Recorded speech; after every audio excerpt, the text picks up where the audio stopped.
টালবানা তৈরি করতে চায়, কারা আন্দোলনের নাটক তৈরি করতে চায়, তাদেরকে জুজুর ভয় দেখাতে চায়। রাজপথ থেকে জন্ম নিয়েছে ছাত্রলীগ, রাজপথের রাজা হচ্ছে ছাত্রলীগ। কাকে ভয় দেখায়, কাকে ভয় দেখায়? ছাত্রলীগের সভাপতি হিসেবে বলছি, কাউকে ছাড় দেওয়া হবে না, কাউকে ছাড় দেওয়া হবে না।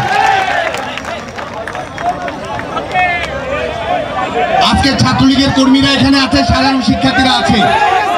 হ্যাঁ, বসো বসো। এখন একটা প্রশ্ন করি, এখন খেলা যদি মিরপুরে হয়, সিলেট স্টেডিয়ামে গিয়ে লাভ আছে? খেলা যদি মিরপুরে বরিশালে গিয়ে লাভ আছে? খেলা যদি মিরপুরে শেরেবাংলা স্টেডিয়ামে হয়, চিটাগাঙ্গের স্টেডিয়ামের আশপাশে ঘোরাঘুরি করে লাভ আছে?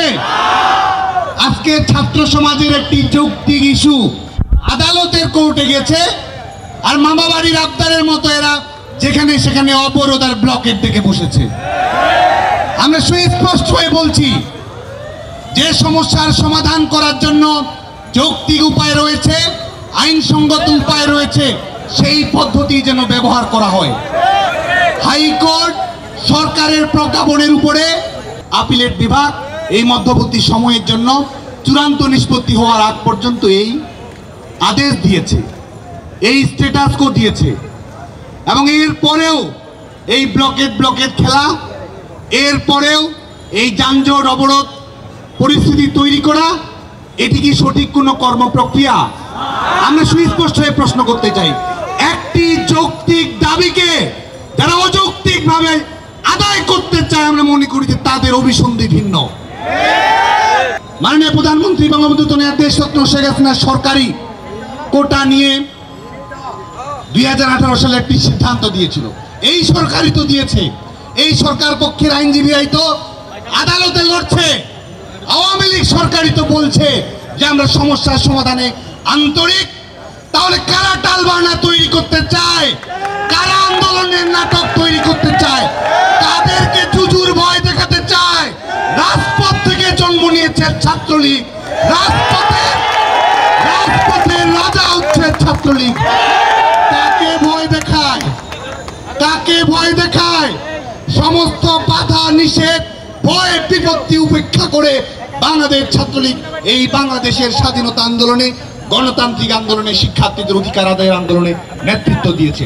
এবং বাংলাদেশ ছাত্রলীগের পক্ষ থেকে আমরা কথা দিতে চাই, শিক্ষার্থীদের যে সমস্যাটি রয়েছে কোটা ব্যবস্থা নিয়ে, এটিরও একটি যৌক্তিক সমাধান বাংলাদেশ ছাত্রলীগ আইনসঙ্গত উপায় করবে। আবার স্লোগান দিচ্ছে পপুলিস্ট কোটার বিরুদ্ধে নাকি কিছু বলা যাবে না। তারা একটা তথাকথিত জনপ্রিয়তা কথা বলছে, তার বিরুদ্ধাচারণ নাকি করা যাবে না। আমি তাদের বিচারিতা আপনাদের সামনে শেয়ার করতে চাই। স্লোগান দিচ্ছে কি, কোটা না মেধা। আর যখন ইলেকট্রনিক মিডিয়ার বন্ধুদের সামনে কথা বলছে, তখন তারা কি বলছে? কোটা সংস্কার চায়। তারা বলছে কোটা না মেধা, দুটোর মধ্যে একটা। আবার কথা বলার সময় বলছে তারা সংস্কার চায়। এই যে কথাবার্তাগুলো তারা বলছে, এটি কি যুক্তিসঙ্গত কথা? এর কোনোটি যুক্তিসঙ্গত কথা নয়। বাংলাদেশ ছাত্রলীগ সঠিক অবস্থান গ্রহণ করেছে, যথাযথ কর্তৃপক্ষের কাছে যথাযথভাবে উপস্থাপন করব। এটি কি যথাযথ উপায়? আদালত বলছে এই মুহূর্তে কোটা নেই, আর তারা এখানে ব্লকেট করছে। তারা কি কোটা সমস্যা নিরসন করতে চায়, নাকি তারা কোটায় আন্দোলন করতে চায়? বাংলাদেশের ছাত্র সমাজের পক্ষ থেকে আজকে আমরা এই প্রশ্নটি রাখতে চাই। এবং আরেকটি, এই আন্দোলনে এই ভিড় দেখলেই একটি সংগঠনের আন্দোলন করার ইচ্ছা একটি সংগঠনের তৈরি হয়। নিজেরা পারে না, আন্দোলন তৈরি করতে পারে না, জনগণের সমর্থন পায় না, তরুণ প্রজন্মের স্বপ্ন পূরণ করার ন্যূনতম সক্ষমতা এবং নৈতিকতা যাদের নেই, তারা এখন আন্দোলনে সমর্থন খেলছে। আগে খেলতো আন্দোলন খেলা, এখন যে কোনো ইস্যু দেখলে এরা সমর্থন খেলায় নেমে পড়েছে। যারা ওখানে, আর এদের ইতিহাস তো আমরা জানি, শাহবাগে যারা আন্দোলন করছে তাদের প্রতি শ্রদ্ধা রেখেই বলছি, সাধারণ শিক্ষার্থীরা হাইকোর্ট অ্যাপিলেট ডিভিশনের স্ট্যাটাস কো জারির পরে তারা ফিরে গেছে। কিন্তু এখানে রয়েছে, এখন যারা রয়েছে তারা হচ্ছে প্রফেশনাল আন্দোলনকারী। আর এই বিএনপি জামায়াত যারা সমর্থন খেলা খেলছে, ওরা হচ্ছে প্রফেশনাল আন্দোলনকারী, আর এরা হচ্ছে প্রফেশনাল আন্দোলনহারী। কোনো আন্দোলনেই যে তারা সক্ষমতা এদের নেই, এবং যে কারণে আজকে এরা ভর করার চেষ্টা করছে। আজকে ছাত্র সমাজের কাছে, আজকের এই অনুষ্ঠানের মধ্য দিয়ে বাংলাদেশের সকল শিক্ষার্থীর কাছে বাংলাদেশ ছাত্রলীগের পক্ষ থেকে আমরা চ্যালেঞ্জ দিচ্ছি, এই কোটা ব্যবস্থার একটি যৌক্তিক ন্যায়সঙ্গত সমাধান বাংলাদেশ ছাত্রলীগ করবে। এবং বাংলাদেশ ছাত্রলীগ অবশ্যই যেই সমাধানটি আধুনিক, যেই সমাধানটি যুগোপযোগী, যেই সমাধানটি টেকসই, যেই সমাধানটি কল্যাণধর্মী রাষ্ট্র ব্যবস্থার উপযোগী, যেই সমাধানটি হওয়া প্রয়োজন, সেই সমাধানটি আমরা করব। আপনাদের তো ন্যায়সঙ্গত সমাধান করার আগ্রহ নেই। ন্যায়সঙ্গত সমাধান করার আগ্রহ যদি থাকতো, সংস্কারের ব্যাপারে যদি আগ্রহ থাকতো, পরিপত্র যখন বাতিল হয়েছিল তখন আপনাদের নৈতিকতা কোথায় ছিল? তখন অনগ্রসর জনগোষ্ঠীর প্রতি, নারীদের প্রতি দায়বদ্ধতা আপনাদের কোথায় ছিল? কখন কোন নৈতিকতা আপনাদের জেগে ওঠে? সেটি নিয়ে বাংলাদেশের ছাত্র সমাজ আসলে সত্যি এই প্রশ্নটি আমরা বাংলাদেশের ছাত্র সমাজের পক্ষ থেকে তাদেরকে করতে চাই।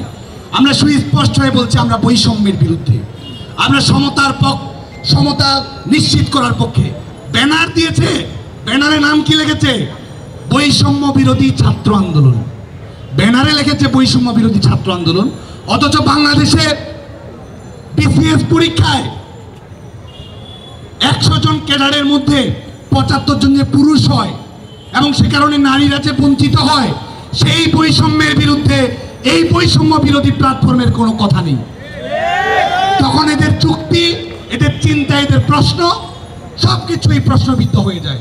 তারা বৈষম্যের বিরুদ্ধে কথা বলে, অথচ পার্বত্য চট্টগ্রামে যে চাকমা, মারমা, যে আদিবাসী ক্ষুদ্র নৃতাত্ত্বিক গোষ্ঠীর চাকরি পাচ্ছে না, কোটা ব্যবস্থা তুলে দেওয়ার পরে ঠিক পরের বিসিএস যেখানে মাত্র 2 জন, একজন নিরীক্ষা ক্যাডারে, একজন প্রশাসন ক্যাডারে সুযোগ পেয়েছে। এর বাইরে পার্বত্য চট্টগ্রামের 50টির অধিক ক্ষুদ্র নৃতাত্ত্বিক গোষ্ঠীর কোনো প্রতিনিধিত্ব নেই। সবাই তো সরকারি চাকরির প্রতি আগ্রহ রয়েছে। বিনয়ের সঙ্গে প্রশ্ন করতে চাই বাংলাদেশের ছাত্রদের কাছে, মেয়েদের কাছে, বাংলাদেশের মেয়েদের পক্ষ থেকে আন্দোলনকারীদের উদ্দেশ্যে আমরা প্রশ্ন রাখতে চাই। পুলিশে মেয়েরা কত পার্সেন্ট জানেন? লাস্ট 6টা বিসিএসে শতকরা 4 জন পুলিশ এবং প্রশাসন ক্যাডারে, 4 জন থেকে 10 জন আমাদের নারীরা আমাদের প্রশাসন এবং পুলিশ ক্যাডারে যাচ্ছে। এটি কি বৈষম্য নয়? আর যারা আরেকটি বিষয়ে বুঝি না, সাংবাদিকদের কাছে আমরা ক্লিয়ার করার জন্য আহ্বান, এবং এটি নিয়ে কথা বললে ভাবে যে একটি তথাকথিত জনপ্রিয় আন্দোলন, এটার বিরুদ্ধে আমি বলবো, আমার জনপ্রিয়তা বাড়বে না কমবে? পপুলিস্ট প্রপাগান্ডা দিয়ে বাংলাদেশ ছাত্রলীগ কখনো পরিচালিত হয় না। আজকে বাংলাদেশ ছাত্র সমাজের পক্ষ থেকে আমরা সুস্পষ্টভাবে প্রশ্ন রাখতে চাই যে আমাদের একটি আধুনিক প্রাগ্রসর সমাজ ব্যবস্থা তৈরি করার জন্য যারা আমাদের আদিবাসী কোটায় গেছে, নারীদের কোটায় যারা গেছে, কোটা মানে কি তাদের কম মেধা? কোটা মানে কি কম মেধা? এই প্রশ্নটা নাকি উত্থাপন করা যাবে না। তাহলে এই মেধাবীদের মেধার সামনে নাকি আমাদেরকে প্রশ্নবিদ্ধ হতে হবে। যারা কোটা মানে কি একটি সিস্টেমের আওতায় একজন শিক্ষার্থী প্রোটেকশন পাবে, সাংবিধানিক প্রোটেকশন পাবে। কেন সেটি পাবে? আমরা প্রতিনিধিত্বমূলক ইনক্লুসিভ সোসাইটি এবং ইনক্লুসিভ রাষ্ট্র ব্যবস্থা আমরা দেখতে চাই। সে কারণেই তো যারা এই যে মেয়েরা রয়েছে, আমাদের বাংলাদেশের মেয়েরা রয়েছে, তারা কি প্রিলিমিনারি পরীক্ষায় পাশ করে না? তারা কি লিখিত পরীক্ষায় পাশ করে না? তারা কি ভাইভায় পাশ করে না? সমস্ত পাশ করে উত্তীর্ণ হওয়ার পরেই তো তার উপরে এই আরোপিত সুযোগ সুবিধা তৈরি হয়। আর নারীদের যে কোটা রয়েছে, এটি কি বাংলাদেশের রোকেয়া হলের মেয়েরা শুধু নারী কোটা আবেদন করতে পারবে, নাকি শুধুমাত্র কক্সবাজারের মেয়েরা? সুযোগের যে সমতার কথা বলছি, বাংলাদেশের প্রত্যেকটি মেয়েই তো এই সাংবিধানিক সুরক্ষাটি পাবে। এবং একই সঙ্গে আমাদের প্রান্তিক যেসব অঞ্চল রয়েছে, শুধু আমরা 6-7 দিন আন্দোলন করেছে, ফুলের টোকাও পড়েনি, শান্তিপূর্ণভাবে গোটা বাংলাদেশ ছাত্রলীগের কর্মীরা দায়িত্বশীলতার পরিচয় দিয়েছে। আইন শৃঙ্খলা রক্ষাকারী বাহিনী শ্রদ্ধা করেছে, 4-5 জন গিয়ে রেল লাইন অবরোধ করেছে, হাজার হাজার মানুষ দুর্বিষহ যন্ত্রণার মুখে পড়েছে। আদালতে যাওয়ার কথা, রাজপথে এসেছে, তারপরও মানুষ কিছু কথা বলেনি। 6-7 দিন হয়ে গেছে, যে আন্দোলন গতকালকেই সংশ্লিষ্ট সবাইকে ধন্যবাদ জানিয়ে শেষ করার কথা, নিজেদের কোনো মতামত থাকলে রাষ্ট্রের কাছে সরকারের কাছে তুলে ধরার কথা, আবারও আজকে কিসের জন্য ব্লকেট দেওয়া হলো, আজকে আবারও কেন অবরোধ তৈরি করা হলো?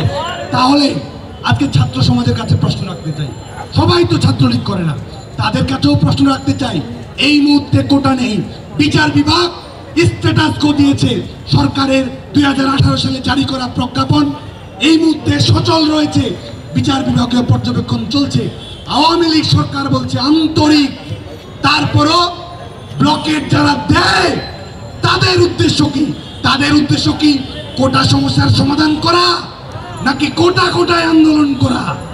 বাংলাদেশের ছাত্র সমাজ সেই বিষয়ে সুস্পষ্ট, বাংলাদেশের ছাত্র সমাজের কাছে তাদের এই বুক এবং মুখোশের পার্থক্য বাংলাদেশের ছাত্র সমাজের কাছে সুস্পষ্ট হয়েছে।